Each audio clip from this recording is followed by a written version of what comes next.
So everything is good, looking good. Let's roll.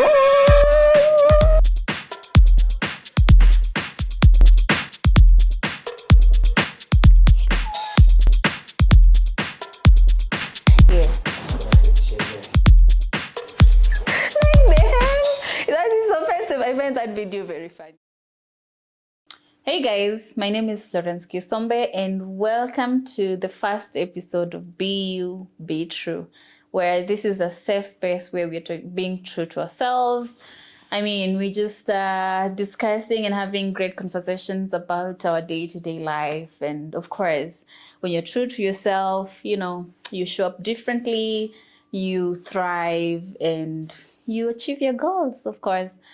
Allow me to introduce myself. My name is Florence Kisombe. I am a person with albinism.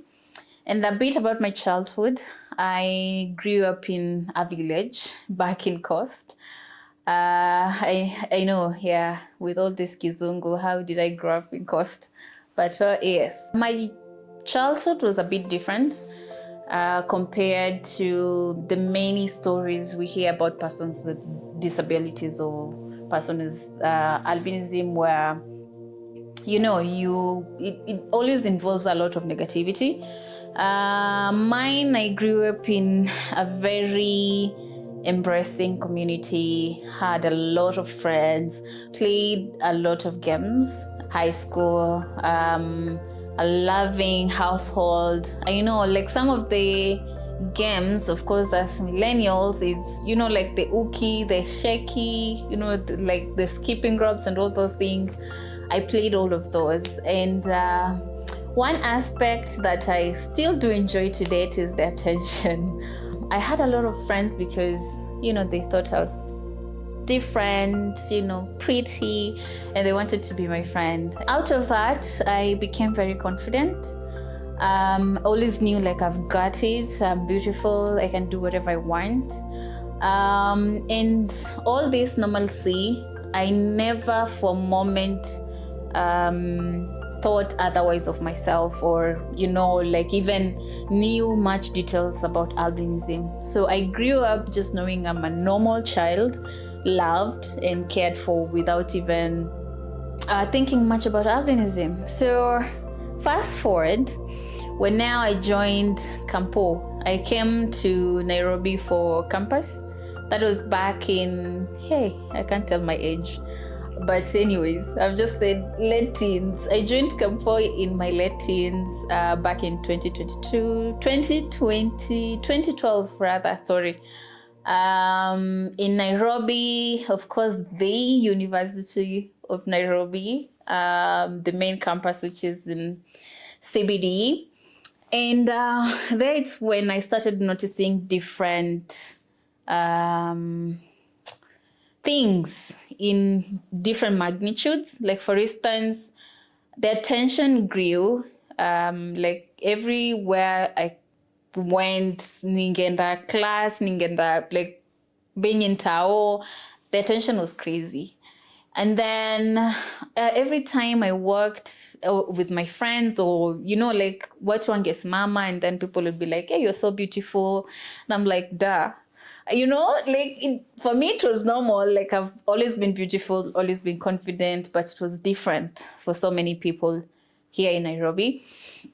And then another aspect was the insults and derogatory names. I think that's the right derogatory. Yeah. So, the albino, like, I can't even say those names, but those names, there were so many. To a point I was like, hey, wait a minute, I think I'm actually different. Let me sit down and get to understand exactly what albinism is. It took me a while, got actually to understand in depth what albinism is, the stories. Of course, albinism goes way, way, way back. And the stories in Tanzania, the killings and all that. And part of me kind of was scared for myself. And part of me was a bit of excited that I'm special. And, I'm special. Yeah. So, anywho, since that, now that all my life, like nimejua tu, I'm beautiful, I can do all what I wanted, like the love was my foundation, I was pretty much confident. And easy maneno, like the words that people used to call me, never bothered me as much. I conquered them. That's pretty much how I could put it. Fast forward, now I'm employed, everything is going well. I turned now to, my normal kind of life, checking boxes, like, okay, nimepata kazi, okay, let's work harder to a promotion, and then let's move now, let's start doing gym, let's, network and all these things that of course involve life. Pretty much it's been that for a couple of years now, until recently when I was just taking inventory of my life and some of experiences also that took place some years back. Hey, not too many years, like 2021, 2020, of course, the COVID aspect. Got to a depression it's just been much.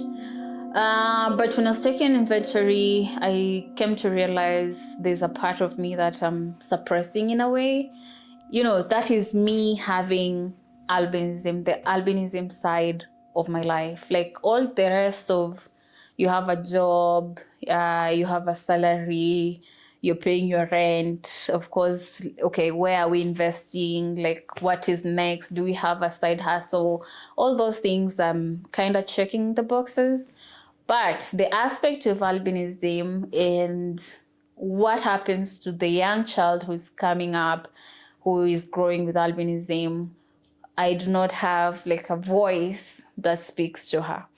So I think that's when I decided, okay, let me create this space where I can be true to myself, embrace myself as a person with albinism, have great conversations about my journey, the stories, the sad, the exciting, the hilarious ones, and like embracing diversity, equity, and inclusion, and looking forward to great conversations. Thank you.